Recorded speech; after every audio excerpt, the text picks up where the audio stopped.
basically ito siya, yung pag-uusapan natin for basically for today is gonna be how to go from employee, okay, how to go from employee to or unemployed to having 100K months as a freelancer. Now, sa mga hindi pa nakakilala sa akin dito, my name nga pala is John. I'm the founder of the Freelance Movement. And it's great to have you guys join me here today to this webinar. Now, in this training, guys, just so you know what to expect, basically what we're going to do is we're going to outline the exact step-by-step na parang blueprint that you need to go from employment or unemployment to being a freelancer who has 6 figures a month service-based business. Okay, ulitin ko lang, this is a business. Okay, now, and I will show you guys at the bare minimum, okay, I will show you at the bare minimum how to go from someone no idea really, has no idea what freelancing is, to someone who's like Diane, who's closing like 0 to 6 digits in one night. Someone like Senri closing $5,000 deals, yan, from LinkedIn and Facebook. Or be like Avery. Si Avery naman, wala siyang experience, nakalagay naman dito, wala siyang experience, nag-resign siya from 9 to 5. And then she got a gig for 80,000 pesos per month, consulting role. Tapos may 60K yearly allowance while working only 12 hours a week. Can you guys do the computation? Pag 12 hours a week, ilang oras ka lang nagtatrabaho nun sa isang araw? Does someone know math dito? Yeah. So siguro mga less than 3 hours in a week, in a day siya nagtatrabaho. And then there's people like Kat, like closing $5,000 deal. By the way, when we talk about 5K, mga ganun, like, we're talking about $1,000. Like hindi siya yung 5K and 5,000 pesos. And so there's Kat, close $5,000 deal with the best-selling author. Ito naman si Isa, closing 2 premium clients in a day. By the way, guys, when we talk about premium, we're talking about mga 750 and above. 750 and above. And then there's people like Faye who close a project for $2,000. Ang budget ng client is $100. Ang nakakatawa nito kay Faye kasi si Faye nung wala siyang alam literally on the about the skill that she has to perform. So binayaran siya for a skill na wala pa siya talaga siyang alam. And then si Rhea naman, tulad ni Rhea, like being paid $800 for a task that can be done in a day. So just imagine being paid $800 for a task that can actually finish within the day. Diba? So those are the kind of things now we want you guys to experience by going through this training. Okay, so basically yung kanina, itong mga pinakita namin sa inyo, this is what I do expect. Okay, this is what I do expect na mangyari for you guys. Okay, for you. From someone who doesn't have any idea of freelancing to go from there to someone na nagagawa tong mga to.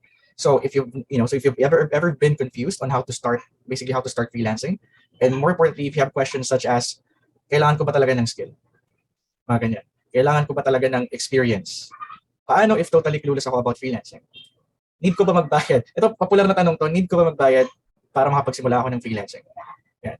And then there's a question of, paano pala nagkaka-client? There's also the question of, saan ba pwede mag-apply? There's also yung iba pa basta madami pang pwedeng tanong. In fact, when I started freelancing, yun yung usual na sinasabi, like saan po ba nag-a-apply para magkaroon ng mga clients? If those are your questions, well, this training is for you. Okay, so this live training is for you guys. And sabi ko nga kanina, I'm gonna show you the steps, mga concepts, I'm gonna show you examples, and that will guide you on what you actually need. Okay, yung kailangan nyo lang talaga to get your freelancing career started. So alisin natin yung fat, yung hindi nyo naman kailangan para makapagsimula kayo agad. And by the end of this training, you'll have so much clarity about how to have a freelancing business that gives you complete control over your own hours para kayo, you can live life, based on your own terms, even if you're just starting out. And by the way, guys, when I say na living your life in your own terms, it could be, di ba, iba-iba tayo ng meaning yan eh. Di ba? It could be getting to a stage where you don't worry about money anymore. Di ba? It could be doing what you want, buying what you want, going where you want, and giving out as much as you want. It could be going on travels, na hindi mo wina-worry yung budget saka yung transpo nyo. Di ba? It could be having the capacity to buy yung needs and wants ng family mo. It could be having investments. But it could be having that. It could be, mawala yung mga utang nyo. Di ba? Not having to think about where to, get your tawag dito, yung pambayad sa utang. Having the security that you need, having a lot of options. Yun. So having enough money to afford the lifestyle that you want, whatever your definition is, guys. Okay? Whatever your definition is, I'm going to show you today how you can make it happen. Yun yung natin. Yun yung gagawin natin. And all I ask, okay, guys, all I ask in exchange, kasi libre naman to eh. Okay? Libre naman to. So all I'm going to ask you guys in exchange is ito. Number one, I want you guys to pay attention. Pay attention, participate in the chat, and ask questions. Okay? So, clear ba tayo dun, guys? Can we have a deal on that? That, ito, bibigay ko sa inyo lahat ng alam ko, everything that I can give you for the next 2-3 hours, minsan umabot ng 3. But I do want to know if deal ba tayo dun. Now, just a disclaimer lang if you're someone who's done the 5-day challenge now with us, some of the things I will show here will be very familiar to you. However, I still urge you to listen, give this 100% of your attention, and take in as much as you can. Kasi meron ako mga babanggitin mamaya na, alam mo yun, pandagdag dun sa mga alam nyo na. Okay? So, agree tayo dun? Agree tayo sa mga nag-5 day, ah? Okay, like, listen, give it 100% of your attention. Ayan, agree daw. Right. Now, before anything else, guys, before anything else, let me properly introduce myself. My name is John Pagulayan. Ayan ako, yung mukhang tukmol na may araw sa mukha. Yan ako. O diba? So my name is John Pagulayan. I write emails for a living. And before I started freelancing, ang trabaho ko before, I think if I'm not mistaken, na pinakauna kong trabaho is bagger sa SM Cubao. Nagkakadro ako ng lumber sa may Aurora. Service crew sa McDo. 2 years na ako doon. Clown ako sa may Antipolo. May Antipolo. Tapos nagbabuffing din ako ng sakyan sa talyer ni Kuya Louie. Yun yung mga trabaho ko dati. Okay, and diba, like halo-halo lang talaga yung trabaho ko. So kumbaga, pag tinignan mo yung resume ko, wala ka talaga mapapala. Kasi ang weird na ng mga trabaho ko, tapos hindi pa ako graduate. So syempre, guys, tanong ko sa inyo, ano ba yung bagsakan ng mga hindi graduate? Kadalasan, anong bagsakan ng trabaho? Yung uso. Yan, call center, di ba? So, call center naman talaga yun. Kasi lang hindi naghahanap ng diploma. So, when I got hired sa call center, akala ko, yun ay kakabago ng buhay ko. Kasi, isipin mo, sinasahod ko lang dati, 4,500 kada quincenas. Tapos, napunta ako ng call center. Biglang, tawag dito, yung kita ko yata nun. Although, sobrang liit pa rin naman ng 2007 yata, mga 12,000, 13,000 yung sahod ko. But still, mas malaki na yung kita ko compared dun sa mga original na trabaho ko. Now, I worked in a call center for 8 years. 8 years ako nagtrabaho sa call center. And sino dito yung mga nagtrabaho sa call center? Si Jennifer, Diana, si Carla. Okay. Kung nagtrabaho kayo sa call center, then you probably know paano gumagana sa call center, di ba? Like, most of the time, you're working overnight. Tapos, you're working mga 9-10 hour days. Tapos, yung partida, yung commute mo pa, pag minalas-malas ka, yung commute mo papunta 2 oras, yung commute mo pabalik, dahil umaga na medyo mabilis, mga 1 hour, 1.5 hours. Umaga. So, basically, ang buhay ng call center agent dati, you just wake up, you eat, you sleep, and then you go to work. Yun lang talaga yun. And ang masaklap lang doon, makakarelate yung mga call center agents dito, like, we barely had time for myself and my family. Yun. Ang masaklap pa doon, wala ka nalang time sa sarili mo at sa family mo. Hindi ka pa makapagbayad ng bills. Kasi hindi naman, pag may family ka, yung sahod ng call center, hindi siya eh. Yung tipong, ito, like, naalala ko, I remember my wife mentioning this, like, 2 weeks back. Naalala namin, yung sahod, yung allowance ko noon, okay, yung allowance ko noon is only 500 for 2 weeks. So, tipong kapag, ako yung tipong kapag na umorder ako ng isang extra rice, hindi na ako makauwi. Ganong kagipit sa pera. Tapos, to make things worse, I was also in debt. Like, puro utang pa. Kasi nagbubuo ka ng pamilya and all that. In fact, during my 8-year stay sa call center, sino dito yung nagsasangla ng ATM? During my 8-year stay sa call center, hindi ko nakita yung anino ng ATM card ko. Kasi lagi siya nakasangla. Makarelate yung mga nasa call center dyan sa credit, yung mga ganun. Anyway, so yun nga. So while I wanted to look for greener pastures, gusto ko man maghanap ng ibang call center. Kasi balita ko, di ba, yung ibang call center mataas ang pasahod. Ang worry ko talaga nun, kasi hindi ako graduate, tapos hindi naman ako magaling mag-English. So ang tanong ko, what if wala nang tumanggap sa akin? What if nag-resign ako, tapos wala nang tumanggap? Yun. So, which is why I decided na maghanap kaya ako ng side hustle, 'di ba? Maghanap ako ng side hustle para man lang, alam mo 'yun, meron man lang akong at least extra 2,000 per month. At tipong pag nakita ko ng bago sapatos, mabibili ko man lang. Parang ganun. So I decided to find a side hustle, and then doon ko nalaman, that's when I learned about about online freelancing. Okay? That's when I learned about online freelancing. Now, if you have no idea, sino dito yung alam what freelancing is? Alam niyo ba what freelancing actually is? Si Christine, si Angela, si Ariven. Okay, sino na lang yung hindi alam ang freelancing? Like, wala kayong kaalam-alam. Prior to joining this webinar, wala kayong alam. Ayan, si Mina, si Neil. Okay. Freelancing model lang. Ako rin, promise. Alam ko freelancing model lang yung ano. Okay. Now, what a freelancer actually means, is that you're working as an independent company rather than being employed by someone else. Okay? Independent company ka, you're not employed. Ulitin ko lang, you are not employed. Okay? So, freelancers are self-employed, and like we are often referred to as yung parang mga independent, okay? Independent contractors tayo. So, kumbaga, you accept payment in return of in return for providing some sort of a service. That is freelancing. So let me guys give you an example. Okay? Halimbawa, si Manong Karpintero, ganun. Okay, si Manong Karpintero, di ba, may iba kasing karpintero na hinahire sila ng construction companies. Di ba? So, si Manong na Karpintero, if nagtrabaho siya doon sa construction company na yun, hindi siya freelancer. Kasi employed siya. However, yung karpintero na naglalakad-lakad dito sa harap, tapos biglang kinontrata ka, ayusin yung bahay mo, hinire mo siya, freelancer yun. So, ganun lang talaga siya. That's kumbaga yung basic difference lang from someone who's employed to someone who's doing freelancing. Which means that freelancing is not about doing menial tasks or it's not about following the client's orders. Hindi siya yung parang yung iniisip natin na assistant. And back then, I promise you guys, back then I didn't know any better. Ang akala ko sa freelancing, number one, Upwork. Akala ko dati na freelancing, Upwork lang siya ganun. Akala ko rin dati na na kapag freelancer ka, assistant ka lang. Ganun. Tapos, ito pa, akala ko dati, kapag work from home ka, freelancer ka na. Akala ko rin dati, kapag freelancer, yung mga typing, ganun. Typing, mga captcha, yun. Yun yung buong akala ko about about freelancing. And hindi pala yun. In fact, it took me years to understand and realize this, that starting out as a freelancer should not be complicated. Hindi pala siya ganun ka, alam mo yun, hindi naman pala siya yung inuutusan ka lang, and then hindi pala siya ganun. Anyway, we got a lot to cover today. So, sabi ni Chikinichi, legit pa talagang captcha? Hindi. Babayaran ka o pero magtatrabaho ka ng isang buwan, tapos $3 na kinita mo. Gusto mo yun? So, anyway, we got a lot to cover today. So, make sure guys, na lang na you take notes as you follow along. Now, with that said, I need to give you guys a warning. Okay? Warningan ko lang kayo. Kasi once you guys see the entire process, most of you guys will be tempted to dismiss the process and say that it's too simple to work.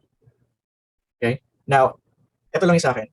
While it's true na simple lang yung i-discuss natin, it does not mean that it's not working. Malinaw ba tayo doon? Kasi baka mamaya sabihin niyo, ang simple naman ito, gagana kaya to. Yun yung may bias tayo sa utak na kapag complicated, malamang gagana yan. Pero pag simple, hindi na, ina-assume kagad natin na sobrang simple naman yun, baka hindi gumana. Now, if anything, guys, it's the simple things, okay? It's the simple things that tends to work well. In fact, ngayon ko lang kinuha to. Take a look at these screenshots. Ito, day 4 pa lang nila. Okay? Nung sa mga nag-5-day client getting challenge. Ito siya, like, I mean, kung gagawin mo talaga siya, there will be results. Although simple lang talaga siya, but yes, if kung gagawin mo talaga siya, there will be results. Ito pa, example, si Miracle. I'm not sure if she's here, si Miracle. Miracle. Yan. Sabi niya, abot pa ba ako? Grabe, ganito pala dito. Excited lang ako at the same time, kabado kasi may nag-reply. Ayan.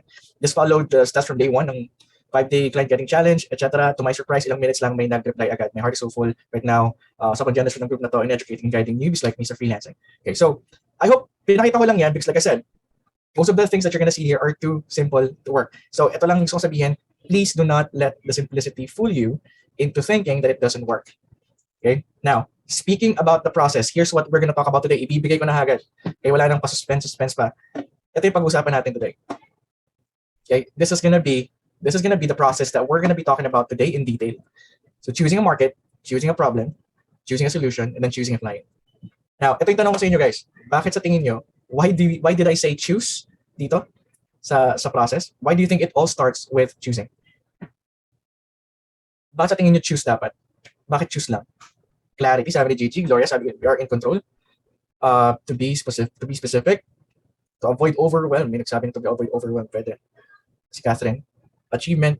We have our own unique capabilities. Sabi ni Diana. Empowering. Okay. Guys, you have to be careful about the words that you say. So, kaya ako sinabing choose, kaya yan yung ginagamit nating word. Kasi ito yung tatandaan nyo guys. Wanting to be right will be your downfall. Yung kagustuhan mo na maging tama ka, yun yung pipigil sa'yo in your freelancing career. Okay? Wanting to be right is gonna be your downfall. The goal is to just choose, not to be right. Clear ba tayo doon? Clear ba tayo doon? Kasi mamaya you're going through this entire process and inisip mo na agad, ano ba yung tama? No? You just have to choose. Diba?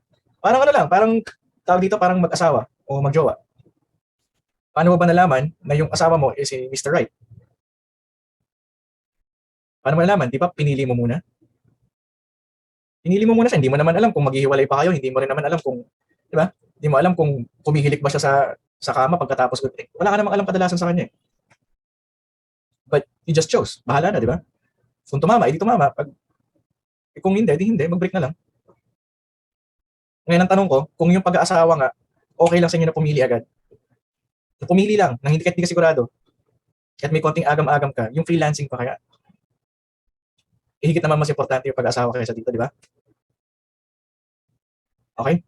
So, again, you don't have to be right. The goal is just to choose.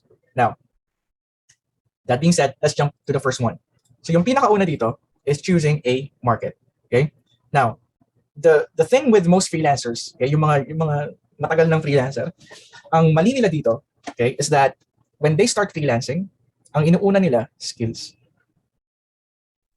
Gusto kong mag-aral ng social media. Gusto kong mag-aral ng copywriting. Gusto kong mag-aral maging VA. Ganun. Ganun ka pa nagsisimula ng freelancing ang karamihan ng mga tao. Now, there is a problem with this kasi if you do it this way, okay, if you do it this way, ito yung mangyayari. Now, one of the things na again, ulitin ko lang, freelancing is a business. And sabi nga dito, when I search for like yung mga articles about startups, mga gumagawa ng company, one of the biggest reasons why companies fail is they run into the problem of there being little or no market for the product that they have built. Alam mo yun, gumawa ka ng product, tas wala namang may gusto. Kaya marami sa atin, maraming gusto mag-freelancers, tapos mag-aral sila, VA something, pag-aral nila VA. Tapos pagkatapos silang mag-aral ng VA, wala naman sila makuha ang client. Diba? And I'm not gonna, kumbaga again, if you can relate to this, I'm not gonna blame you. Okay? I'm not gonna blame you for that. Kasi naman, sinanay tayo na mag-aral muna, mag-aral ng course, tapos papasok sa trabaho, diba? Ganun yung ganung natin. So, okay lang naman yun. Okay lang naman yun. Doon tayo pinalaki. Pero mamaya, may explain ako mamaya. Now, so how do you basically choose a market? Now, I want to make this easy for you guys. Okay? I want to make this easy for you. So, if you're just starting out, and I'm assuming you don't have a service just yet, kasi bago ka lang, like, syempre, again, guys, kung may experience ka na, that's totally fine. But I want to talk dito sa webinar as if wala kang experience. Para yung makikinig dito, na wala talaga experience, makarelate sila. So, kung wala ka talaga experience, like you're just starting out, you don't have a service yet, then your best bet is to get your first client. To get your first client is proximity. Now, in the dictionary, proximity means nearness in space, time, or relationship.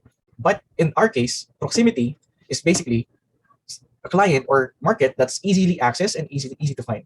Yan yung gusto nating maging criteria.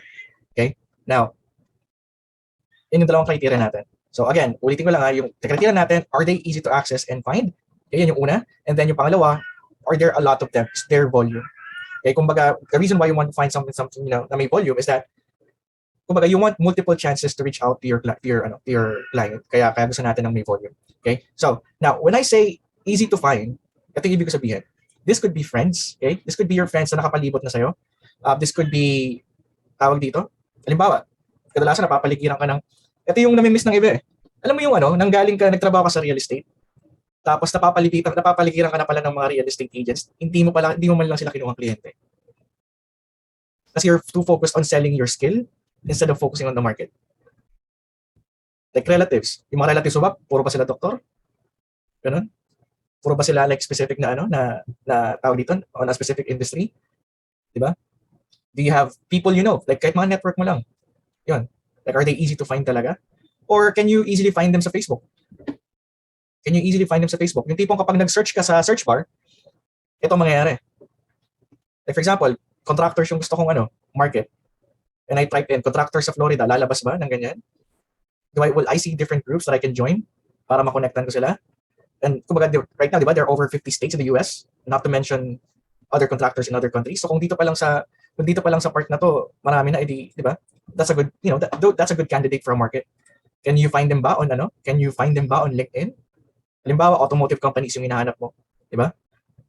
If automotive companies yung hinahanap mo, tapos connect mo yung automotive companies sa LinkedIn, may lalabas bang ganyan? In fact, if tulad nito, ilan yung search results ito? Like 3 million, ang dami niyan. Di ba? So, ito lang yung point, guys. Kumbaga, finding a client for you guys, finding yung client mo or finding your market should be as easy as asking a friend. It should be as easy talking to a relative. Or it should be as easy or as simple as going to Facebook, going to LinkedIn, or going to Google.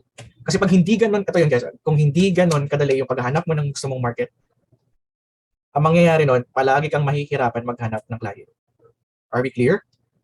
Are we clear on that, guys? So, sa simula pa lang, bakit mo pahihirapan yung sarili mo? Diba? Huwag mo nang pahirapan yung sarili mo. If they're easy to find, yung tipong isang kalabit mo lang, meron ka na ng market na trip mo talaga, or isang Facebook mo lang, militaw na hagad ng mga groups, kunin mo na siyang market. Okay? Kasi ito yung lagi namin sinasabi. Finding, di ba? Finding yung market mo, that's half the battle. Okay? The other half naman, kaya ako lang sinasabi, kailangan madami, is yung volume. Okay? Kasi ito, for example, say you have clinics as your prospects. If you type in the word clinic, lalabas sa LinkedIn lang mga 410,000 results. Now, I want you guys to imagine this. Sabihin na natin, tinry mo silang kunin lahat, tapos lahat sila ayaw sa'yo. Now, tapos, ang umuo lang sa'yo, 0.001. 0.001 ng 410,000 is still 410 clients. Pero sabihin na natin, banu ka talaga, 0.0001 na yung ano mo.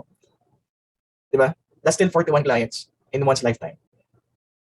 Siguro naman, hindi ka naman ganun ka. Hindi naman sila, di ba? Hindi naman sobrang ayaw sa'yo ng mga tao na tipong 100,000 yung may ayaw sa'yo. Di ba? So yun yung important, kailangan may volume kasi you're gonna be reaching out to clients. So kailangan na may volume para hindi ka mauubusan. Para hindi ka mauubusan ng kakausapin na clients. Kasi pag pinili mo, halimbawa, pumili ka ng market, oo nga, gusto mo nga yung market na yun. Tapos, 10 lang pala sila sa buong mundo. Pag umayaw sa'yo yung 7, wala na. So make sure that there's volume and there's proximity doon sa market na pipiliin niyo. Okay? Now, yung iba naman, sasabihin, pero dyan, wala akong idea sa market o industry na available. Sino yung ganito? When you talk about marketing, wala naman akong alam sa ganyan. Ayan. Sabi ni Kazalmi. Okay. Ito, that's totally fine, guys. That's totally fine. Okay? And I love that you guys are answering kahit tipong like walang hiya-hiya dito, mas nakakahiya yung yung tawag dito. Meron kasing sabihin ko lang, meron kasing iba na hindi nagtatanong kahit hindi naman talaga nila alam. They'd rather choose to be ignorant forever rather than to be ignorant ngayon muna. Diba? Kahit ngayon lang, para hindi na sila ignorante next time. Yun. So, wag tayong ganun na. Yun. So, you can choose a market. Okay? You can choose a market via industry.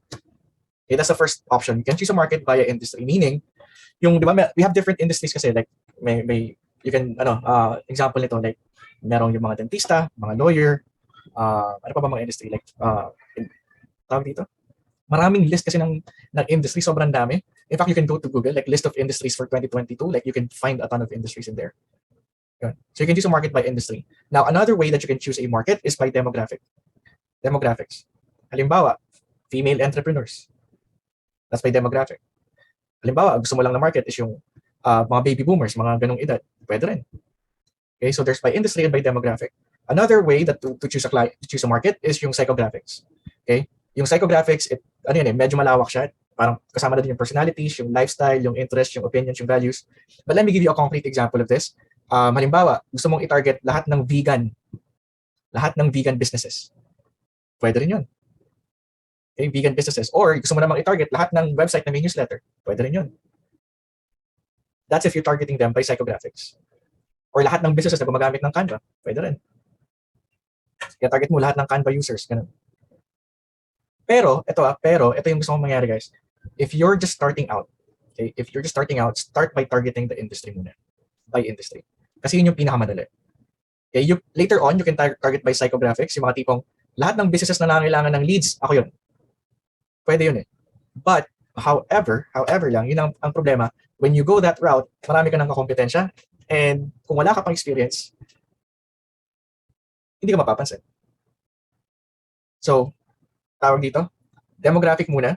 Okay? Target muna by industry instead of demographic and psychographic. Okay? Cool? Are we good with that, guys? Can you guys give me a yes sa chat kung okay kayo? Like, kung naintindihan naman yung part na yun. Yes, now. Okay. Now, so I want you guys to know how important this is. Okay? How important this is. So, eto. Si Angela, sabi niya, when I finally decided to stick to one market and one skill, just recently able to close a 99,000 peso deal for a local business. Local to Okay, local to. Tapos, but I will also be able to handle all the clients, product lines. There are 4. So doing the math, 99,000 pesos times 4. So almost 400,000, almost 400,000 pesos. And that's by simply, sabi nga niya, when I finally decided to stick to one market. So that's how powerful choosing a market is, a specific market. Here's another one. Okay, April. Okay, so si April dati, if I remember correctly, she was charging $2 per article. Tapos, ito sabi niya, I niche down. I chose a very specific market and skill. So, pinagkaiba lang ng ginagawa. So, ito guys, ito yung maganda ron. Yung skills na dati, saka yung skills niya during this time na pinost ito, wala namang masyado pinagkaiba.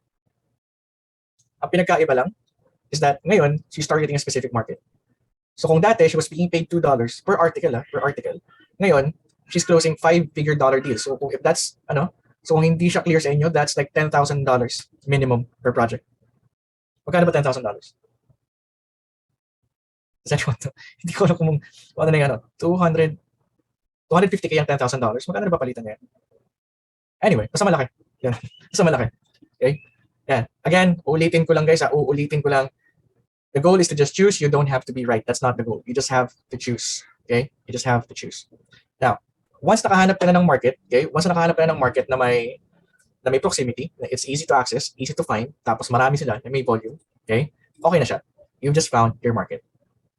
Now, let's go to step number 2, which is choosing a problem. Okay? Questions ka pala. Questions so far. Do you have questions? Can you guys let me know in the chat kung may tanong kayo? Sabi ni Jumar, ang hirap mag-choose. Okay. Sino dito yung mga nahihirapan mag-choose? Me. Eto, bakit? Bakit? Can I ask why? Can I ask why? Bakit mahirap mag-choose? Market pa lang naman, iba. Si Ann talaga dahil daming skill. Wala pa tayo sa skill. Market pa lang. Daming gusto, dami nila. Ano naman yun kung madami sila? Hindi ko magets. Hindi ko magets. Kung marami sila, di pa masarap nga yun, na dami yung pagpipilian. Or, are you looking for the market that's right, kaya ka nahihirapan? Kasi kung wala tayong pagpipilian, di ba solid nga yun, nasarap nga nun eh. Sabi ni Catherine, sometimes need ng experience siguro. Catherine, ito lang sasabihin ko sa inyo, the way I'm going through this webinar, hindi mo kailangan ng experience. So kung hindi na kailangan ng experience, makakapili ka na ba? Fear. Sabi ni Connie, fear na what? Sabi ni Charlie dito, palagay ko po ang underlying factor ay fear. Fear na baka mali ang mapili. Hindi nga goal yung tama eh. So alisin mo yung fear na yun, wala na yun eh. Like, fear of the unknown. Sige, ano yung unknown? Ano yung unknown, Emil Ben? Like, unknown, sa tingin mo ba ano bang mangyayari pag pumili ka? Nga pala natutuwa ako guys sa mga sagot niya. Fear na baka may nauna na silang i-hire. Ang dami-daming market. Confusion kasi may proximity to the skill set you have pero di mo ganun kagusto yung industry. Michelle, nasa first step pa lang tayo, choosing a market. Huwag niyong pahirapan yung sarili niyo. Huwag niyong intindihin. Guys, kaya kayo nahihirapan kasi iniisip niyo na agad yung skill na pinag-aralan niyo. Wala pa nga, choosing a market pa lang. Nangihinayang ka ba na pag ibang market ang pinili mo, hindi naman namagamit yung skill mo? Yun ba yung Yun ba yung... Kasi kung yun ang problema mo, mas nakapanghinayang na may skill ka pero wala kang client. Diba yun mas nakapanghinayang doon? Yung sobrang galing mo pero hindi makakuha ng client. I'd rather not have a skill at all. Kung ang kapalit naman nun, marami nga akong skill, wala naman akong kliyente.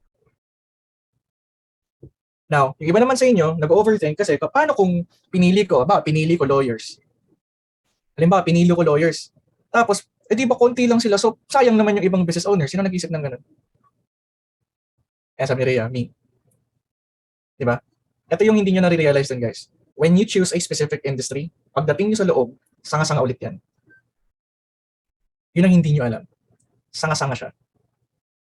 Hindi siya yung pag pumasok ka sa loob, yun na lang yung pinto. Hindi eh. Marami kayong pintong pagpipilian. Pag pinasok mo yun, makikita mo sanga-sanga pa yun.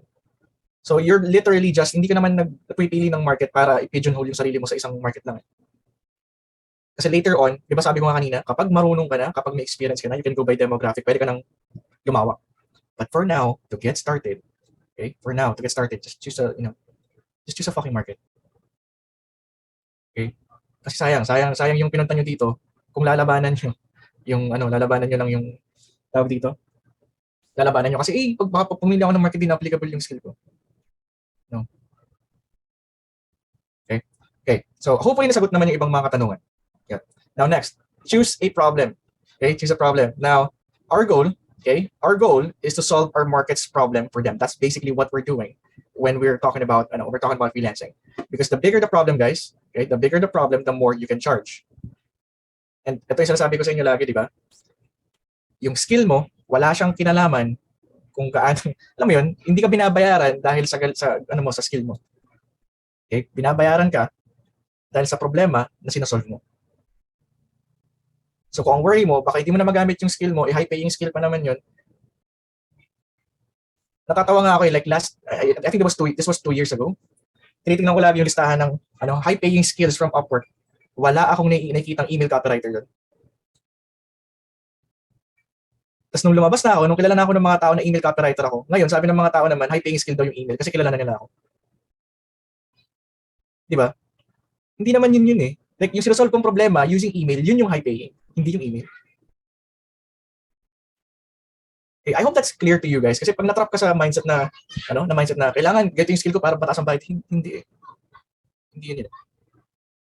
Matatrap ka doon and mag-gagawin mo mag-aaral ka na mag-aaral ng skills. Okay? Now, ito yun. If you don't do this kasi, okay? If you don't do this, ito yung mangyayari. Top reasons why startups fail. Tingnan nyo. 35% okay, ng mga businesses nag-fail kasi there's no need for the product. Kumbaga, gumawa sila ng product na hindi naman kailangan. 35%.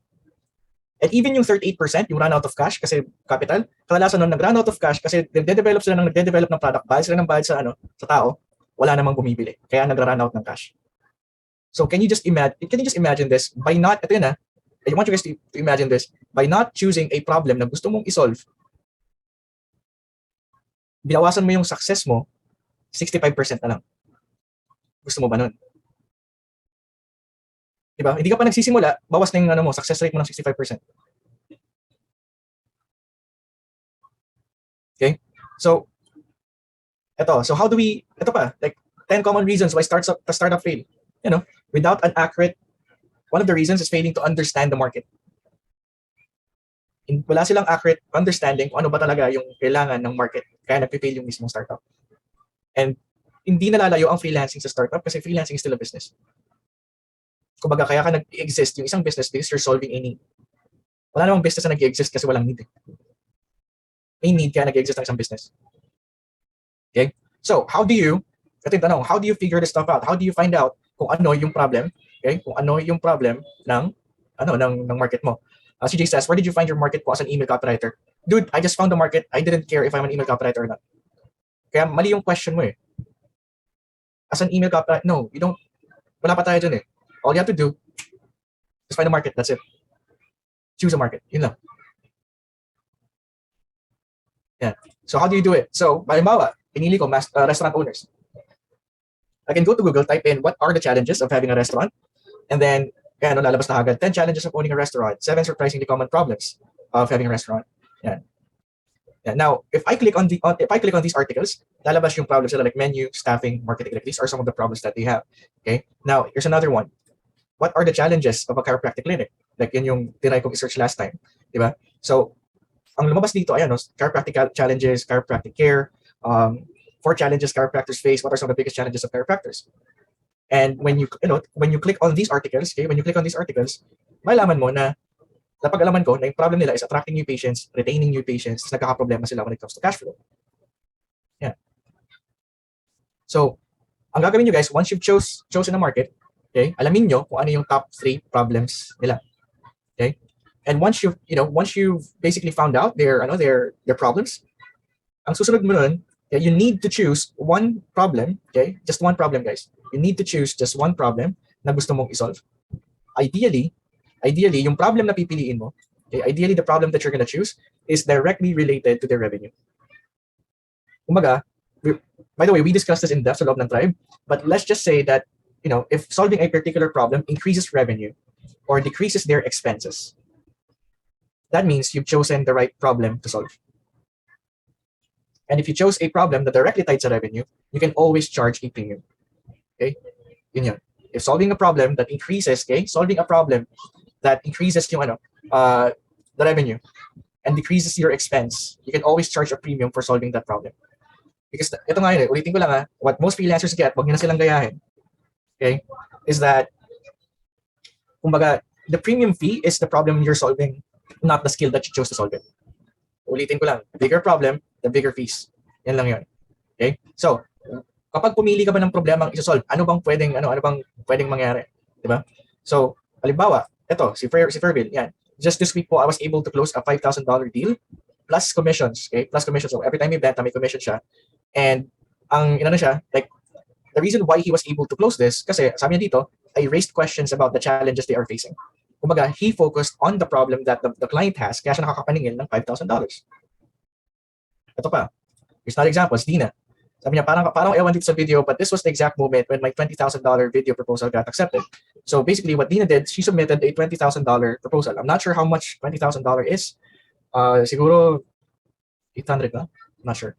Anyway, so $20,000, nag-submit siya ng proposal, and then sabi nung client, 20K is a big hit for me, it's a lot of cash. Sabi niya, did I panic? Hell no. Why?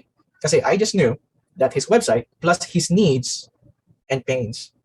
Yung problem, again, yung problem ang binabayaran ng premium. Ito pa, si Errol, designer naman to si Errol. Sabi niya, just wanted to share my win for this year. Ayan, tawag dito. Sabi niya dito, kung mababasa niyo, di ba? Pero yun nga, we expect to charge higher kasi we have this feeling the clients would pay us higher by designing beautiful things. But here's the thing. What clients are buying isn't the design that you create. It's the impact of the design that we create to their business. Yeah. Sabi ni Jude, landing page designer siya, student, nasa loob siya ng tribes, yan, si Errol. So, ito, ang rate niya is $5,000 per week. Yan. Ito na lang tanong ko sa inyo, guys. Sino dito gusto ng $5,000 per week?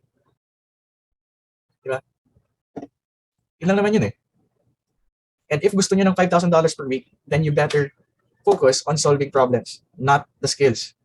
Nagkakaintindihan ba tayo doon? Kasi sabi nga ni Errol dito, it's not the design, it's the impact of the design that you create. So kahit gaano kapakagaling na designer, hindi ka babayaran ng $5,000 per week unless you're solving a real problem. Okay? Now, from this list of problems, di ba, nakita natin dito, sabi ko, what are the challenges of chiropractic? Google ko, nakita ko itong mga article dito, and I found out na attracting new patients, retaining patients, and cash flow. Now, ito yung pwede kong gawin, right? Again, the goal is to choose a problem na malapit sa revenue. So, I could choose attracting new patients, retaining patients, and cash flow. So, for this example, sabihin natin ang pipiliin ko is attracting new patients. Okay? So, yung market na pinili ko, chiropractic clinics, yung pinili ko na problem na solve, attracting new patients. Okay. So, I want you guys to focus on this. Kung meron man kayong part ng process na dapat hindi nyo i-skip, it should be this one. Sabi nga ni Abraham Lincoln, give me 6 hours to chop down a tree and I'll spend the first 4 sharpening the axe. Yung first 4 sharpening the axe, ito yun. Finding out what the problem is. Okay? Clear? Any questions, guys? Questions? None? Madali lang naman, di ba? Madali lang naman humanap ng problem. Google mo lang, and then, yun. Sabi ni Michelle, what do you do when they lowball your proposal? Michelle, ito yun eh. One of the things na kaya nila lowball yung proposal nyo is because, ito, sa number 2. It's usually because hindi mo napakita sa client kung gaano kalaki yung problema ang sinasolve mo. Halimbawa, 5 kayong VA na nag-apply. Sa tingin mo, makapag-charge ka ng $1,000? Kung ang charge ng 4, 500 lang? Ano pinagkaiba niyo? Pare-pares kayong VA. Diba? Okay, so ibang mga tanong dito masasagot natin yan mamaya. Pero diba, kung magpapagas ka, 4 na gasolinahan yung nasa tapat mo, saan ka pupunta? Dun sa mas mahal? Seryoso ba? Diba? Kasi lagi natin nirereklamo yan, nilolobol ako. Like, yung kliyente ko, di marunong magbayad ng unang-una, kaya tayo hindi nababayaran ng amount na gusto natin kasi unang-una kasalanan din natin. Kasalanan natin yun. At sabi ito ni Jennifer, dun sa magandang service, hindi pa nga nila natatry yun, sa paano nila lamang maganda. Diba? Hindi pa nila natry, paano mo nalaman maganda? The freelancers who can charge premium fees, they have this skill. Okay, ang pinaka-skill mo talaga is mapakita kung gaano kalaki yung problema ang sinasolve mo. Yun ang hindi nagagawa ng normal na freelancer. Kaya hindi sila nababayaran ng premium fees na gusto nila. So, huwag mong sisihin yung client kung bakit sinabi niya sa'yo na, well, yung ibang VA nga, ganito lang sinacharge, bakit ikaw ganito? Kung sinabi niya sa'yo yun, malamang wala siyang nakitang pagkakaiba mo dun sa ibang VA na nakita niya. Kung ikaw nga, pipilit pupunta ka sa murang gas, di ba? Tapos sisihin mo ngayon yung client mo, gusto niya pumunta sa murang VA, pare-pares na naman VA yung sinabi mo. Yeah. Sabi ni Mimi, how should we know the problem? Dito. dito, mamaya, sa ano, sa yung pinag-usapan natin, di ba? Google mo lang. Okay. Okay, so I hope nasagot yung ano, I hope nasagot yung tanong nyo na yun. Kasi I promise you, kapag ito yun guys, I would admit that there are people na low coders talaga. They exist. Walang tanong yun. Okay? Pero ito yun if you keep blaming clients kasi lagi kang nilo-lowball, paano ka mag-improve? Kung kada may ganung pangyayari, ang sisi mo sa iba, hindi sa sarili mo. Paano ka mag-improve? Diba? Kaya pag may nangyayari sa akin na masama, ang laging tanong ko, ano bang ginawa kong mali? Versus kasalanan nila yan. Yung client talaga, kupal yun, walang pera. Diba? Walang matututunan ng pag binalig yung sisi sa kliyente. Pero pag binalig yung sisi sa akin, pwede ko pa siyang ma-improve. Yeah. Okay? So kaya tayo doon. Yun yung gusto natin maging mindset when you're going through freelancing. Tanong mo lagi papunta sa'yo, hindi palabas sa iba. Okay, next. Once you've chosen a market, once you've chosen yung problem na gusto mong isolve, now it's time to choose a solution. Now, ito. Most freelancers have this idea. Okay, taas na lang ng kamay. Most freelancers have this idea, the more skills, more fun. Sino yung nag-iisip dito na the more skills you have, the more chances of winning? Ginawa niyong raffle entry yung freelancing. Yan. Meron kasi dito nagsasabi, guys, ito yung jack of all trades, it's not a bad thing. Being a jack of all trades, master of none, pero yung kasunod nun, but definitely better than a master of one. So kung magko-quote tayo, dapat kumpleto. So yung jack of all trades, that's not a bad thing. Okay? That's not a bad thing. What's bad is that yung tinatrato mo, yung, again, skill mo, as your ticket for charging higher fees. Hindi yun yung gusto nating mangyari. Diba? Remember, as a highly paid freelancer, ang goal mo is to help them solve the problem. Help them solve a problem. And ito yun. How many skills you use to solve that problem, it really doesn't matter. Whether you use one skill or three, it doesn't really matter. What matters is you solve the problem. Okay? So let me give you this example. I think I've given this like enough times already. Yan. So sabihin natin na sino pwede nating sample dito? Sabihin natin si Sarah, ganun. Si Sarah gusto niyang magpapayat. So, ang una niyang kinuha, si Manang Biday. Si Manang Biday, sabi niya, Manang Biday, papayatin mo naman ako. Ganun. Si Manang Biday, sabi ni Manang Biday, o sige iha, papapayatin kita. So, ang ginawa ni Manang Biday, nagdasal, 3 araw nagdasal. Nagpadugo ng manok, pinahiran siya ng nganga, pinakain ng pilikmata ng butike, ganun. Sumayaw sa anito. Mga 7 araw ginawa ni Manang Biday yung ganun. 7 araw. Pagod na pagod. Pagkatapos ng 7 araw, pagod na pagod si Manang Biday. Si Manang Biday yung pumayat, hindi yung babae. Ngayon, pagkatapos si Manang Biday, ang ending, hindi pa rin siya pumayat. Hindi pumayat yung babae. Ang ending. Ngayon, yung babae, since hindi niya nakuha yung doon, meron naman siyang tropa ngayon. May tropa siya ngayon, nutritionist yung tropa niya. Tapos sabi niya, Bogart, gusto kong magpapayat. Ano bang may papayo mo sa akin as a nutritionist? O ano bang papagawa mo sa akin? Tapos si Bogart, binigyan niya lang si Sarah ng isang papel. Isang papel lang ang binigay. Hindi niya dinasalan, hindi siya sumayaw sa anito. Nagbigay lang siya ng isang papel kay Sarah na ito nakalagay. Sunod ni Sarah yung payo ng nutritionist ng kaibigan. Bumaba yung timbang niya ng, sabihin natin, 5 pounds. Ngayon, ito yung tanong ko sa inyo. Sino pang dapat bayaran ko? Si Manang Biday? O yung nutritionist ng kaibigan? Teka, sabi dito nutritionist daw. Bakit? Wala naman siyang in-apply na skill. Nagsulat lang siya ng papel. Nagsulat lang siya sa papel, di ba? Natulungan niya po. Importante yung result na makuha. Totoo. Pero yun niya yung tanong Pero bakit kayo focus sa skill?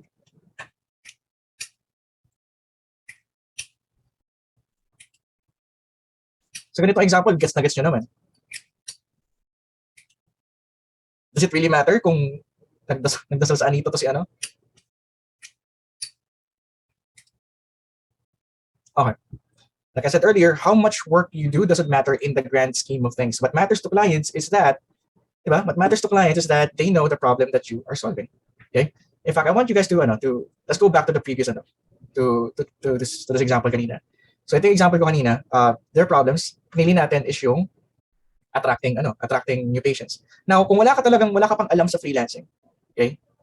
Kung wala ka pa talagang alam sa freelancing, one of the best ways to find out kung ano ba yung skill na kailangan mo or service is to go to Google, okay, and type in how to attract, di ba? Ito yung problem eh. Gusto ko i-solve, attract new patients. Ngayon, paano ba mag-attract ng new patients? Syempre, wala akong alam, di ba? Paano kaya mag-attract ng new patients? Type ko lang sa Google, how to attract new patients for my chiropractic clinic. Siguro naman, hindi naman mahirap yung part na, di ba? Ito yung results na problema gusto kong i-solve. Tinype ko lang, paano ko i-solve yung problema. Clear ba tayo doon sa part na yun? Are you clear from that? Ayan. Okay. And from there, you can do a quick research. For example, in this example, here's what I found. Okay? Ito yung nahanap ko doon. And all you have to do is check the articles in the first page up to the third page and list down the available na solutions. Okay? Let me show you yung mga solutions na nahanap ko. Ito. When I click yung 5 quick ways to attract new chiropractic patients, ito nakita ko, quick win, set up a Facebook ads campaign. Which means, to help chiropractic clinics get more patients, I could do Facebook ads. Ito, paid and organic search advertising. Nakita ko rin dito sa article. Meaning, if I want to help clients, the clinics get more patients, I could do paid and organic search advertising. Kahit hindi Facebook, pwedeng TikTok, pwedeng Google. There's another one. Kung ito yung nakita kong ano sa tingin niyo yung skill na dapat yan? Website design. Exactly. Ito. Buying print ads. Anong sa tingin yung solusyon? Like, anong skill dapat meron ka para print sa print ads? Kailangan, kung magpiprint ads ka, di ba? Kapag print ads, sa dyaryo yun eh. Di ba? Sa dyaryo, kailangan mo ng copywriting. So, pwede kang mag-apply as copywriter para, di ba? There's another one. Ito, kapag create a sitemap daw for better ranking. Meaning, you can also offer SEO. Are you guys getting it na? Ayan. Okay daw. Okay. Yun lang naman yung gusto ko malaman if you guys are getting it. Kasi, di ba? Sayang naman kung hindi nyo magigets. Ayan. Ito, attracting new leads with email marketing. Meaning, I could offer email marketing for chiropractic clinics. Ito pa. I could offer video advertising. I could offer content writing. Kasi blogging yun. No? I could offer managing their Google business profile. I could offer being an event organizer. Bakit event organizer? Kasi gusto ng dinner, ng community lectures, sports and wellness, di ba? Okay lang ba ako na event organizer nyo para to get, to help you get more patients to your clinic? Okay? I hope that this is making sense to you guys kasi mahirap siya sa simula, tanggapin na ganun lang pala talaga siya. But if you keep doing it, masanay ka. Okay? And ito yun eh. Ito yung maganda doon. Even if you have no idea what services are being paid premium, okay? All you have to do is find a revenue impacting problem your market is suffering from. And kahit anong piliin mo na problema, so long as it's revenue impacting, you will be paid a premium fee. So hindi mo na kailangan intindihin niya itong skill bang pinili ko, premium ba to? Hindi. If nakita mo na revenue impacting yung sinusolve mong problema, you can always ask for a premium fee. Okay. Now, instead of asking, di ba? Kasi ba, ano po bang skills ng mga tribe members? Bakit $5,000, $20,000 mga kina-close nila? Ano po bang skill yung kapag natutunan ko, ginto yung babagsak sa akin? Like again, as you can see, it's not the skill that's being paid premium or worth 6 figures. It's the problem they are solving that's worth paying 6 figures. Diba? Yun. Okay. Which is why, guys, instead of saying, kasi usually pag tinatanong kayo, anong ginagawa mo? VA po. Anong ginagawa mo? SMM po. Anong ginagawa mo? Email copywriter po. So instead of saying yung ganito, I'm a social media manager, you say, I help chiropractic clinics attract new patients using social media. Para kahit 5 social media manager pa yung mag-apply kasama ko or pumusap sa kliyente, ako pa rin yung naiiba. Diba? Ako pa rin yung naiiba kasi ako lang yung tumutukoy dito sa problema niya. Iba, social media lang. Diba? Kumbaga, the second one catches your attention because you're directly talking about a challenge that they want to solve. Yeah. Now, ito, what if madami naman akong skills o services na alam? Okay lang yun. Okay? Okay lang yun. In fact, ito yung pwedeng mangyari kapag marami kang because the problem isn't the number of skills or services that you have. So okay lang guys yung mga jack of all trades dito, okay lang yun. Because the problem isn't the number of skills or services that you have. The real problem is the number of problems that you're solving. Dapat, kung kakausap ka sa client, at the very least, specific yung problem na sinasolve mo. Kung attracting new patients lang muna. Focus ka muna doon. Okay?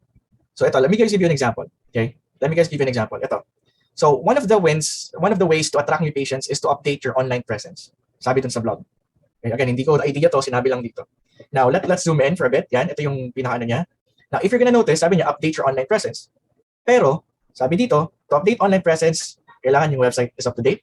So, kailangan mo ng website design skills. Dapat daw yung Facebook page, maayos. So, kailangan mo ng social media skills. Kailangan daw may maayos yung Google My Business. So, kailangan mo ng Google My Business na skill. And kailangan daw yung blog post, makakasulat daw sila ng authority blog post. So, kailangan nila ng content writer. Now, you can offer each of these services separately. That's totally fine. But, pwede rin naman na lahat ito ginagawa mo and you're helping them solve one problem. Ano yung problem lang kung sinasolve mo? Can you guys let me know? Remind me, ano ba yung problem na sinasolve natin kanina pa? For chiropractic clinics. Okay, ito sabi ni ito gusto kong ma-mention to, sabi ni Aga, build online presence. Building online presence is not the problem. It's just a means to an end kasi yung totoong problem is attracting new patients. So you have to take note of that, guys, kasi kadalasan pag tinanong po yung designer, ano ba yung problema ni client? Kailangan niya ng magandang design? Hindi niya kailangan ng magandang design. Kasi kung tanungin mo siya, kung okay lang mong pangit yung website niya, pero milyon-milyon naman papasok sa business niya, papayag yun. Diba? So hindi problema yung pangit na design talaga. Like, it's not really that huge of a problem. Ang tanong, bakit niya gusto ng magandang design? Okay? Now, ito.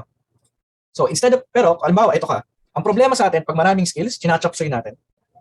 Tanong ka, okay, what do you do? Well, I'm an expert in website design. I also do social media. By the way, I'm also a copywriter. I also do content. And I'm really talented nung grade 5 man, nag-boy scout pa ako. Like, kulang na lang idamay mo lahat ng achievement mo mula elementary hanggang college para lang matuwa sa yung kliyente.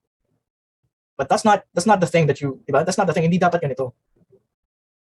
Dapat when you talk to clients and they ask you what do you do, banatan mo ng ganito. Kasi ito naman, di ba? You help attract new patients by updating and expanding their online presence. Saan ba nanggaling updating and expanding their online presence? Dito, sa vlog. Diyan ko lang kinuha. Di ba? So, jack of all trades, master of none, but always better than a master of one. Okay. Clear ba tayo dito, guys? Kung paano nangyari to? Clear ba? Yes. Okay. Now, ito. Pero bago lang ako, hindi ko alam yung mga service na hindi ko alam yung mga service na sina-search ko. Again, ulitin ko lang, that's totally fine. Okay? That's totally fine. Ito naman yun. Halimbawa, hindi mo alam, di ba? So, setting up Facebook ads campaign. Ngayon, ang search mo naman sa Google, halimbawa, ito ka, bago ka, hindi mo alam kung ano yung Facebook ads. I-search mo sa, how to do Facebook ads for chiropractic clinics. Or search mo, how to do Facebook ads to get new clients for chiropractic clinics. And nung tinype ko siya, kita niyo lumabas step by step, complete step by step.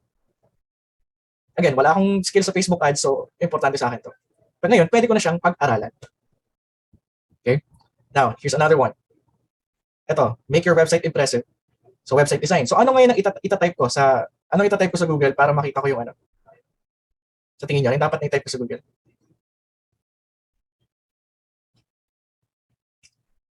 Can you guys let me know in the chat?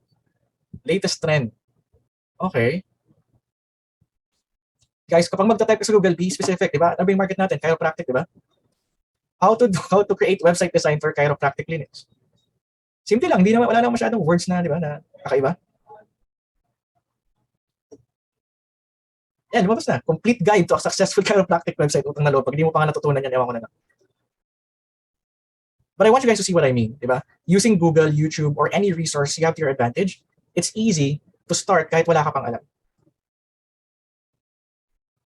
Di ba? It's easy to start kahit wala ka pang alam. Kasi everything now is handed to us in a silver platter sa Google, sa YouTube. Di ba? So, are we clear? Are we clear about this? Clear tayo dito, ha? Now, when it comes to Okay, when it comes to this, ito yung pinaka-importante. You have to be clear, kung papansin nyo, you have to be clear about who you serve and what problem you're solving for them. Who you serve and what problem you're solving for them. For example, using what we had earlier, di ba? I help chiropractic clinics attract new patients using Facebook. Compare that with someone who says, I do Facebook ads. Which do you think will get the market's attention? The first one. Bakit? Kasi it's specific on who does it serve and what problem does it solve. Diba? It's obvious na sinasolve yung problem is attracting new patients. Ito, let me guys give you examples of this. Ito. Sino yung who?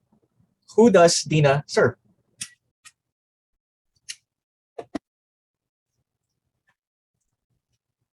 Flooring contractors. What problem does she solve? What problem is she solving? Growing leads and sales. Diba? Ito. Yan, sinika. Sino yung who? Filipino freelancers. Anong ginagawa niya? What problem is she solving? Grow and scale their business. Diba? So, halimbawa, nakita mo si Dina. Halimbawa, may flooring contractor, naghahanap ng freelancer. Nakita niya to si Dina. Digital marketer si Dina. Ngayon, meron siyang kalaban, 5 digital marketer din.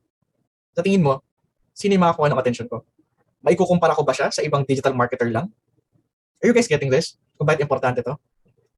Yung I help blank, okay lang naman yun. Wala namang problema kung you don't start with the I help. Ay, importante, makita ko kung sino yung sineserve mo and ano yung problem na sinesolve mo.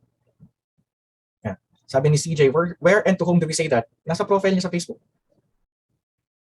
Ilagay lang sa profile sa Facebook. Yeah. Okay, ito. Sino yung market niya? Agency owners. Exactly. And what problem is she solving? Increasing their income. Diba? Kasi yung ibang agency, gusto mag-increase ng income, kaya lang, they have to take in more client work. So siya, increase yung income nyo, kahit wala kayong i-take ng masyadong client work. So sa tingin mo, kung may makita man yung hindi ko alam kung VA ba siya o digital marketer, like, yeah, nagsasabi siya ng solution. Diba? Now, ito. This is so powerful that when you're clear about the who and the what, tulad nito, may profile ako sa LinkedIn. Sa LinkedIn, nakalagay doon, website designer ako. Kasi pinagtripan ko lang yun. Pero hanggang ngayon, nakakatanggap pa rin ako ng mga message na ganito. Basahin nyo, hi John, I'm looking for some changes in my website, blah, blah, blah. Hindi ba email copywriter nga ako? But simply because yung profile ko sa LinkedIn is optimized, it talks about who I serve. It talks about who I serve, and it talks about what problem I'm solving. May mga nare-receive pa na akong ganito. Here's another one. Ito nung March lang to. Ito nung February. O diba? I need some website work done. Let me know. Like, alam mo yun, ikaw na nilalapitan ng kliyente. Kahit pinabay, sabi ko, after leaving my LinkedIn alone and literally not doing anything for almost 2 years. Meron pa palang ganito. Yeah. Okay? So again, ito kailangan, kung gagawa ka ng statement, it has to be clear who you're serving. Okay? Who you're serving and what problem are you solving. Okay? Kasi if you follow that format, ito mangyayari. Tulad nito ni Maria. Nag-optimize siya ng profile, kasi gumagana to kahit sa Upwork eh. Nag-optimize siya ng profile, she used it on Upwork, tingnan nyo yung naging yung rate niya, it's $88 per hour. Sabi niya, this is the power of optimized profile. Yan. Ito, si CC, sabi niya, I have a big problem, nakaka-addict pala to. Optimize your profile, be a cheerleader, connect. And in 2 weeks, ito nangyari sa kanya, in 2 weeks. May client siya ng $197 upfront, $1,897. Nag-book siya ng 16 demo calls, 30 intro calls, 200 new potential leads. I don't need to reach out now because they're the one asking for me to work with them. Kaya lang daw, ang problema niya, wala na daw siyang personal account. Everyday pag-gising daw niya, may mga messages sa clients. This is a very good problem, pero syempre problema pa rin naman siya. But are we clear about this? Are we clear? Is this making sense to you now?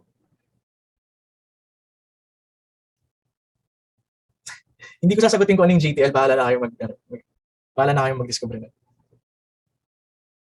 Yeah. Okay. May tanong dito. Sabi ni Jaisal, paano po kung yung skill na need mo is hindi mo kaya personally? Paano mo nasabi? Jaisal, paano mo nasabi? Hinala mo lang ba to? Kasi hindi mo naman nasusubukan, so paano mo nasabi hindi mo kaya? Sabi, number 2, paano po kung hanapan kanila ng portfolio? Sasagutin natin ito mamaya. But for now, I just want you guys, I just want you guys to tell me kung Gets ba? Gets ba yung part na yun? Clear ba? Okay. So, last. Okay, last one. Yee! Choosing a client. Okay. So, now, before we proceed, let me ask you. Sino dito, yung pag sinabing freelancing, before pa kayo mag-attend ng webinar, ang inisip nyo agad is mag-a-apply saka mag-send ng resume? Sino? Guilty ka. Wala pa ako sinasabi kung guilty ka na agad yung isa dyan. Meron ng, hindi pa may mga disclaimer na me before. Kung mga ganun, tinatanong ko lang naman kung nagsisend ka. Talagang may ano agad, may disclaimer na. Ayan, sabi ni CJ, ni ano. Okay. Ba't ka nagsasorry, Kayla? Wala naman akong Uy, wala pa ako sinasabi. Ayan. Okay. Ito lang, gusto ko lang sabihin na whatever that is, yung pagsusubmit ng pag-apply, pag-send ng resume, it doesn't have to be the case. Pwede, sige, sure, pwede yun, but it does not have to be the case. Kasi kung resume yung pag-uusapan, wala ako nun. Diba? Sa tingin mo, ilalagay ko ba na nag-clown ako dati, nag-bagger ako sa SM, diba? Diba, labo lang. So, wala talaga akong resume. Okay, hindi rin ako graduate, so napagyayaman ko sa resume. Diba? Wala ako nun. So, again, it doesn't have to be the case. Kung wala kang resume, that's totally fine. Kaya nga, gusto ko itong freelancing because it evens out the playing field. Kaya may pinag-aralan ka o wala, kaya may tinapos ka o wala, kaya, alam mo yun, kung may degree ka man, walang discrimination, kumbaga. Kaya pilay ka, naglalakad, big ipid, bungal, okay lang. Diba? So, there are primarily two ways to get clients. Either you find them inbound or you get them to come to you, which is outbound. Now, all is well, okay? All is well if if clients actually find you, diba? In fact, ito ang trabaho ng most freelancers. Madalas ko itong makita sa mga groups. Bes, gumawa na ako ng Upwork profile ko. Tapos sabihin naman ng mga magko-comment, dasal-dasal lang, bes, may darating lang. May darating din dyan. Ganun. Kapit lang, bes. Makakuha ka rin ng client. Gumawa lang ng Upwork profile yun. Again, hindi naman masama gumawa ng Upwork profile. In fact, we encourage people to create a profile on Upwork and any freelancing sites. But what's wrong is waiting and hoping na sana makita ka. Yun yung mali. There's nothing bad about it. We encourage people to have one. But just like basketball kasi, guys, in order to win the championship, you need to have both offense and you need to have defense. Kapag puro defense ka lang, puro antay ka lang, kulang. Diba? Kulang yun. And think about it. Ito lang isipin nyo. Getting clients to come to you is not predictable for your business. It's a bit harder to control, di ba? Yung paglapit ng client, medyo may halong swerte yun. May halong swerte. However, if you're reaching out, ikaw mismo nag-reach out sa gusto mong maging client. Ikaw mismo nag-reach out sa market mo, sa gusto mong maging client. That is something that's 100% in your control. Kumbaga, you get to decide how many you want to reach out to, how often you want to reach out to, and that's what makes freelancing predictable. Diba laging reklamo ng mga freelancer? Freelancer, unstable income eh. Hindi, unstable yung freelancer, kaya unstable din yung income. Paano magiging hindi unstable? Wala ka naman ginawa buong buwan, kundi mag-antay ng kliyente, malamang. Again, hindi ako galit guys, hindi ako galit. Baka sabihin ko, grabe, may tulo, hindi ako galit. Nagpapaliwanag lang. Okay? Now, if you do this right, ito yung mangyayari. Tulad nito, si Donna, nag-outreach siya, yan, sabi niya, don't hesitate to reach out because you never know. You guys, kilala niyo ba to? Kilala niyo ba to si Coach Chat Reyes, yun yung isang naging kliyente niya, ni Donna. Nakuha niya yan dahil ni-reach out niya, hindi siya nahiya. Coach Chat Reyes, ni-reach out niya. Ano naman yun kung, di ba, kung celebrity ka. Wala nang problema. There's another one, si Leia, sabi niya, yan, saka na ako mag-reach out kapag tapos ng lockdown, hindi na muna ako blah blah blah. I'm here to bust those limiting beliefs. Yan, since I can prove na meron pa ring work kahit COVID. In fact, this is the busiest I've been. For the past 30 days, I got one onboarded client, one inquiry, two existing clients, one existing. Ang daming nangyari sa buhay niya. And all she did was to reach out to the right prospects. That's all she did. Walang sikretong malupit. Yan na yung ginawa niya, reach out lang siya. Okay? And I want you guys to think about it. Okay? I want you guys to think about this. Sabihin na natin, okay? Let's do the math. Sabihin na natin na it takes you 100 outreach to get one client. Okay? Guys, galingan nyo, math to 100 outreach to get one client. Ngayon, okay, if it takes you 100 outreach to get one client, and one client is sabihin natin worth 750, which is actually mababa yung 750, but sabihin natin 750 lang yung charge mo. Okay? Sabihin natin 750 lang yung charge mo. So, in order to reach yung 6-figure income mo, ilang dapat? Sabihin natin 2,000 per month yung income mo, ilang clients dapat yan? Sabi ni Carlo, 3. Yung gagaling sa math. Yeah, 3. $2,000, tatlong clients. Okay? Tatlong clients, $2,000. So, ngayon, kung tatlong clients yung kailangan ko, ilang outreach yung kailangan ko? Kailangan ko ng 300 outreach. Now, ito yun eh. Kung alam mo, okay, kung alam mo to get your 6 figures, kailangan mo lang ng 300 na outreach. Doesn't that make your business predictable? Sabi ni Rachel dito, 300, grabe. Anong grabe doon? 6 na outreach lang yun kada araw. Mga pinakamarami natin siyang yung 300. Alam ko siyam na yung pinaka-maximum yata. Yung 100 na outreach, 3 lang yun kada araw.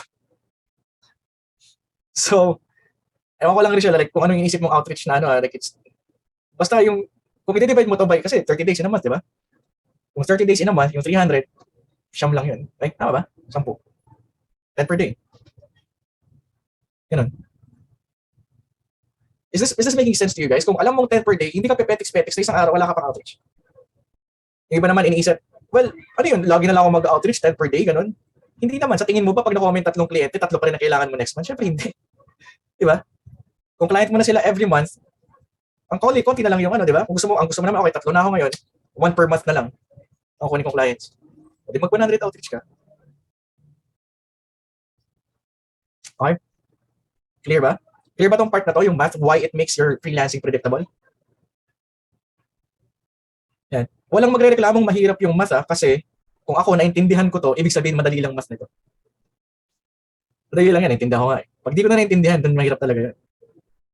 Okay, so, eto, may tatanong, okay, paano po ba mag-outreach? Diba? Siyempre, in-expect ko nang itatanong niyan.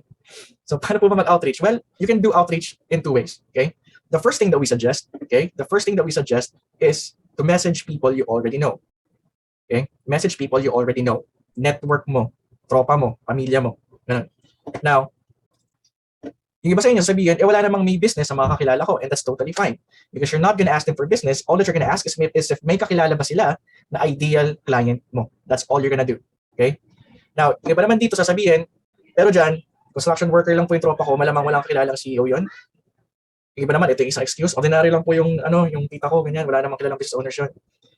Yung iba naman, mga paslupa po kasi mga kakilala ko nung high school, tingin ko wala naman silang. Kasi meron ganyan, may mga ganyan ng rason sa akin eh. So, unahan na kita. Never ever underestimate, okay? Never ever underestimate your network. Kasi trust me on this, we've had freelancers na nagiging kliyente niya, tatay niya. Yung isa naman, boss pala ng tatay niya, yung magiging client niya. Yung isa naman, tropa ng, nabanggit ko to sa yung tropa ng driver ng forklift, ni-refer siya ng boss.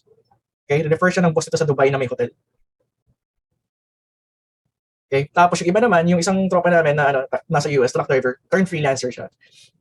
Kinonect niya yung boss niya, tapos sabi ng boss niya, sige, papakilala kita sa mga tropa niya na sa trucking industry. Tapos nag-social media siya. Now, is that coincidence ba? Is that really coincidence? It's not really coincidence. Diba? Kasi sabi nga nila, all people are 6 or fewer social connections away from each other. Kumbaga may 6 degrees of separation. And since may 6 degrees of separation tayo lahat, why not use that unfair advantage to ask people in your network if they know someone who could use your help? So, sino lalapitan mo? Family, friends, business owners sa lugar nyo, salespeople, other freelancers. So, kayo, mag-network kayo, mag-usap-usap kayo, malay nyo, mag-refer kayo ng mga clients. Diba? Yung mga social media friends nyo, kahit hindi nyo pa nakikita, connection nyo sa LinkedIn, community leaders sa lugar nyo, yung kapitanan nyo, yung virtual competitors nyo.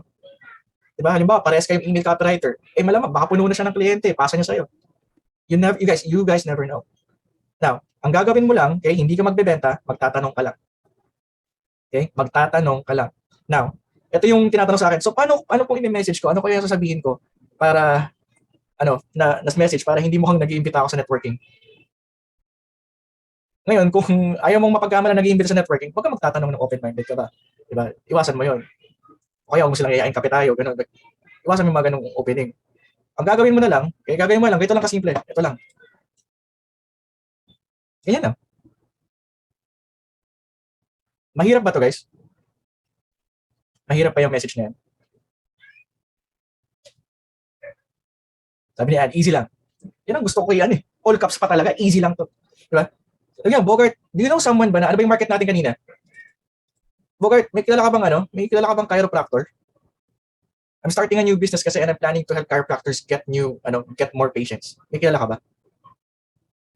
Ngayon, para hindi magmukhang template, di ba kasi sa inyo, pag nag-send ng message, bulto-bulto, bilakin nyo naman. Di ba? Una, Bogart, antay mo mag-reply. Ano yan, pre? May kilala ka ba na chiropractor? Bakit? Wala. Ano meron? Ano kasi ako eh. I'm starting a new business and I'm planning to help them. Ganyan. Normalan lang. Pag ito, mahirap pa rin. Ewan ko na lang. Tatalon ako dito sa balko namin. Ewan, nako. Hindi. Pero biro guys, ito na yun eh. Ito na yun eh. Yun na yung sobrang dali eh. Di ba? Here's another example. Ito. Di ba? Nag-reach out ka naman. Hey John, what's up? Medyo sosyalin yung ka-reach out mo nito. Ganyan. John, what's up? Yan. Tapos, siyempre, may break pa rin yan, di ba? I'm launching a new business or taking a new direction in my business and I plan to help chiropractors get new patients or attract new patients through social media. I was wondering if you know someone who may need such help. Sabi ni Krishna, how can you show confidence po na wala pa masyadong results? Mamaya sasagutin natin yan. Okay. Now, kung nagtataka kayo if this actually works, ito, may samples na kami. Sabi ni Mayan, super excited, day 4 daw, may nag-reply agad. Alam niyo yung message niya? Tingnan niyo kung gaano kasimple. Can you guys read it? Nabasa niyo? Yan, do you know someone in the agribusiness? Tapos anong reply sa kanya? Yes, I have. O diba? Referral na agad. Kailangan pa ba natin pahirapan yung sarili natin? Hindi na. Ito pa. Sabi ni Jen, ayan, shucks, wait, di pa ako prepared. Ito yung sinad niya. Nag-send siya, sabi niya, ito, pumakita niyo nasa taas, di ba? Nasa taas siya. And I was just wondering if you know someone who may need such help. Sabi nung client, hi Jen, to be honest, not that great, only sold one. I would be interested. Can you explain a bit more? Here's another example. Yung kanina, yung Kimira Kalinga. Di ba? Ayan. Sabi niya, grabe. Ayan. Ito, simple lang guys. Oh. Hi there, Lex. I saw your post. I'm taking my business. Ito talagang kinapit talaga yung, yung script eh. So I was wondering if you need help. Ayan, sabi niya, yes, I actually do want to attract more clients. And kahapon lang nila ginawa to. So, is this making sense na for you guys? Kung bakit? Ano siya? Kasi that's the first way to connect. Here's another way to connect. You connect with your ideal prospects or clients. Okay? And tawag dito, basically, i-add mo lang yung gusto mong maging client or connect ka sa kanila through LinkedIn or email. Now, I know this sounds scary, okay? I know this sounds scary, but like our mantra inside the tribe, ito lagi namin sinasabi to, always come from a place of help. So instead of pitching your services, okay, what if you shift your mindset into giving? Shift your mindset into giving. Here's what I mean. Okay, here's what I mean. Ito, example lang guys, assuming binigyan kita ng budget na 100K. 100K cash. Tapos, ang utos ko sa'yo, mamigay ka ng 10K each sa mga tropa mo. Paano mo ibabalita sa mga tropa mo na namimigay ka ng 10K? Group chat? Tapang, group chat po. Hindi, paano kayo mag-reach out? Paano ka mag-reach out? Magganito ka ba mag-reach out? May 10K ka? May 10K ka ha? Sabihin mo ba mag-reach out? Pre, is ka ba? Kasi may, ano mo yun, baka gusto mo lang naman, may 10K ako. Gusto ko lang ibigay, kailan nakaya eh. Ganon ka ba mag-message sa tropa mo? Di ba? Baka nga pag ganun yung balita mo, di ba? Pre, gusto mo 10K? Wala nang tanong-tanong, di ba? Magpapaalam ka pa ba? Like, hindi, ang trabaho mo lang mamigay. Hindi ko naman sinabing ibigay mo sa deserving eh. Wala namang ganun instruction. Ibigay mo lang. Di ba? Pre, tara. Punta ka bahay, bakit? May 10K ako sa'yo. Oo nga. Sampal ko sa'yo ito eh. Dali, bilis, punta dito. Di ba? Bibigyan mo lang yung 10K ng ganun eh. Ngayon, ito yung tanong. Yung tanong. What's the difference between offering 10K to your friend versus offering your service? GG, what's benefit? Ano naman ang diferensya kung nahahawakan na? Ito yan, 10K lang pinag-uusapan natin dito. If I help your business get more clients, baka nga wala pa, baka mahina yung 100K. Pero bakit hindi tayo excited sabihin yung service natin? If we're talking literally, diba? If we're talking literally, if we're solving a problem, it's like we're giving free money. Na sobra pa sa 10K. Pero yung 10K, excited ka, yung service mo, hindi. Bakit?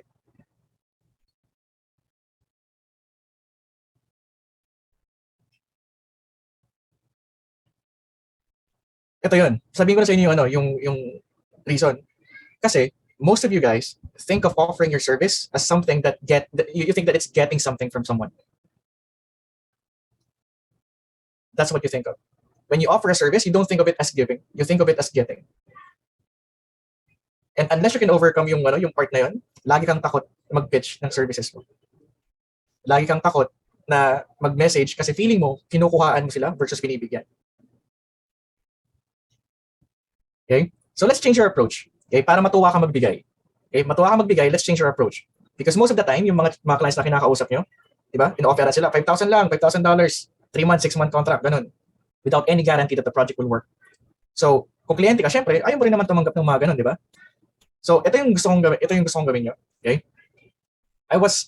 Right now, I just want you guys to help. Okay? I just want you guys to help. And ito yung gagawin nyo. Change mo yung approach. And instead of asking, give. Tulad nito, I was wondering, would you be interested if I send 20 seller leads your way without having you to pay, without you having to pay me a single cent? Kung real estate ka and someone offered you 20 seller leads, tatanggapin mo hindi. Libre. They're probably gonna, they're probably gonna say yes, especially if there's an upside for them. Diba? And that's what I'm talking about. Okay? Again, that's what I'm talking about when I say na ngayon, you i-change mo yung approach mo to actually giving. So kung clinic, ito, using the example kanina, kung clinic ako, kung clinic yung yung chiropractic clinic yung target ko, ano yung kailangan kong i-offer na libre?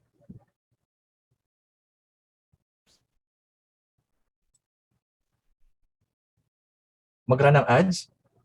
Hindi naman yun yung hindi naman yung problema nila, di ba? I was wondering, would you be interested if I can help you attract new patients for free without you paying a single cent?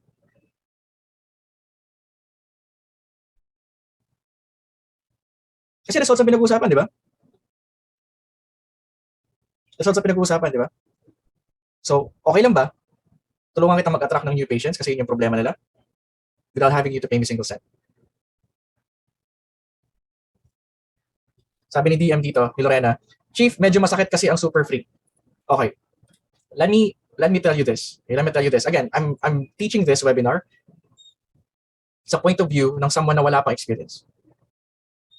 Okay? Sa point of view na wala pang experience, wala pa siyang skill, wala pang lahat. So, ano ba naman yung i-offer mo yung service mo for 2 weeks ng libre? Diba? Offer mo yung service mo for 2 weeks ng libre. Ngayon, kapag tapos ng 2 weeks, ito yung masarap doon. Okay? Pag tapos ng 2 weeks, medyo natututo ka na, di ba? Kung ginagawa mo lang naman, nag-google ka sa ginagawa mo, hindi ka naman, di ba? Walang mawawala sa'yo eh. Nag-google ka lang, tinatrabaho mo yung yung sa client, nag-google ka, natututo ka, gumagaling ka, and after 2 weeks, ito yun eh. Di ba? Parang date. Parang date lang. Kapag yung may ka-date ka and everything goes well, ano nangyayari? After ng first date, ano nangyayari? If everything goes well, may second date, di ba? May second date, tapos may third date, tapos ita-text ka na niya, yayayain ka na sa labas.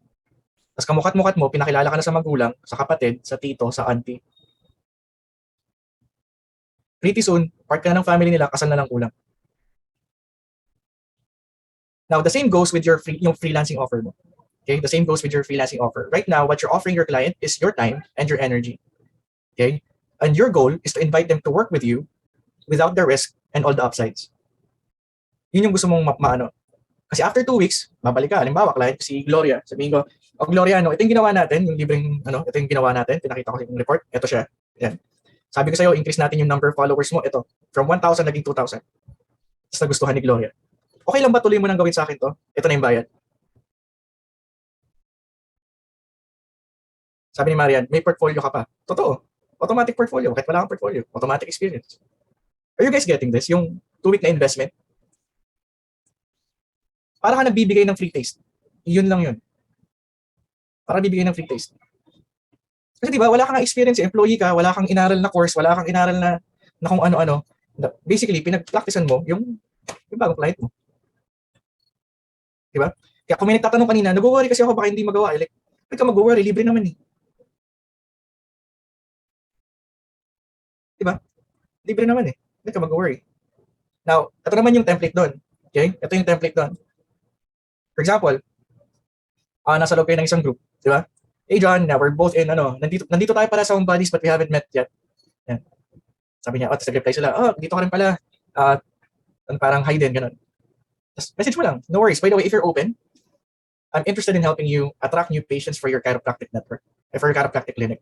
And no, you won't have to pay me a single cent. It's just something I love doing for new connections. Would you be open to discuss? Yun na yun. Now, if you're thinking na, well, there has to be something more dito. Actually, yan na yun. Yun na yun. Yan na yun. Ito, example. Ayan, si Jobel, ginamit niya. Yung BCS script na tinutukoy niya dyan, ito yun. This BCS script for the first time last week and I never thought the first person would immediately say yes. Ito pa, ginamit niya rin to si Norbert. Great morning. I'm able to land a paid BCS. So, yung iba, di ba? Yung iba kasi ayaw pumayag ng libre. So, ginagawa nila, hindi ko kita pwede pagtrabahuin ng libre, babayaran na lang kita. So, tulad nito, wala siyang BCS nga, meaning tinatry lang yung client na yun. So, pero babayaran siya ng $500, tapos 5% recurring sa mga client na na-close na commissions. Yan.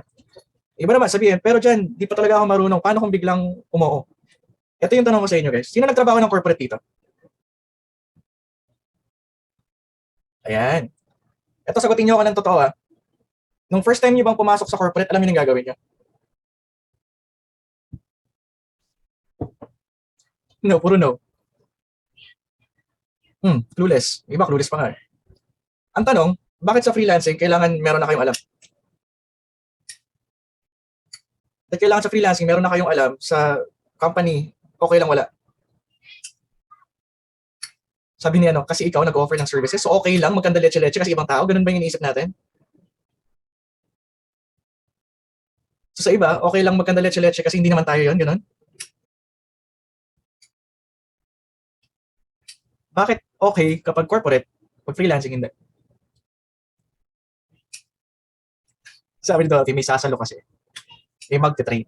Okay, yung sasalo, ito yun sasagutin ko lang. Sabi ni Connie, sabi ni Dorothy, may sasalo. Sino pa bang pagkakatiwalaan mo? Opisina mo, sarili mo. Saan kami mas tiwala? So pag pumalya ka, hindi mo sasaluhin yung sarili mo? Sabi naman dito, may magte-train kasi. So mas may tiwala ka sa magte-training sa'yo versus ikaw mismo na-train yung sarili mo?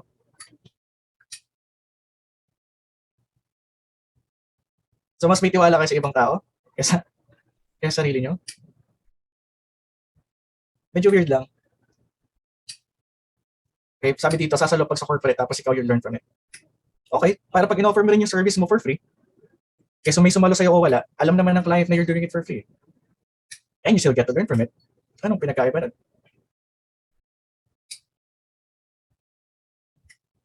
Guidelines, ay may pagtatanungan on the spot. Anong ginagawa ni Google? Anong ginagawa ng mga kapwa nyo freelancer na nandito sa webinar? Anong ginagawa ng community? Guys, ito lang yun I don't want you to fall, okay? I don't want you to fall into the pit of just learning. Okay? Kasi kung every time na lang may bagong update, and, di ba? May bagong update. Bawa, social media ka. Tulad nito. 2022, may update ng January, may update ng February, may update ng March. Sabi niya, this month we have a lot to go over. Ngayon, kung every month may update yung inaaral mo, kailan ka matatapos mag-aral?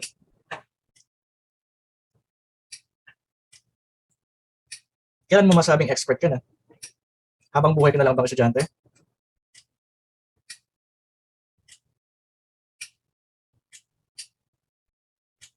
Again, I'm not saying na your fears aren't unfounded. Like, I get it, nakakatakot Nakakatakot talaga.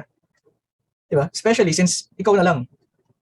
Pero kung aantayin mo na malaman mo lahat bago ka sumabak, abutin ka ng 19 kopong-kopong, hindi pala 19, 20 kopong-kopong na. Baka year 2015 hindi ka pa rin tapos. Ayan. Okay, so again, ang maganda lang when you offer your services for free for the next 2 weeks or a month, it's like getting paid to learn. Diba? It's like getting paid to learn, you get experience, and at the very least, you get to earn. Of course, ito lang masabi ko when you talk to clients, do not, kasi bago ka do not lie na expert ka. do not tell clients na alam mo na yung ginagawa mo. Okay? Do not tell clients na, alam mo yun, na ako nga pala isang VA ninja. Like, no, don't tell them that. Okay? Pag tinanong ka ng clients, umamin ka na first time mong gagawin to. And trust me on this, clients are more forgiving if you're upfront na first time mo siyang gagawin. Okay? So, ito lang yun guys eh. Which would you choose ba? Would you learn a skill or study a skill for months or even years? Pagkatapos mo mag-aral, wala ka pa rin napapala? Or go straight to having experience and possibly having income? Diba? The second option sounds better. Exponentially better. Yeah. Okay. So yun na. So as promised guys, okay, again, as promised, sabi ko nga kanina, you now know the simplest way to go from someone who doesn't know what freelancing is to someone who can get potential clients in a week or less.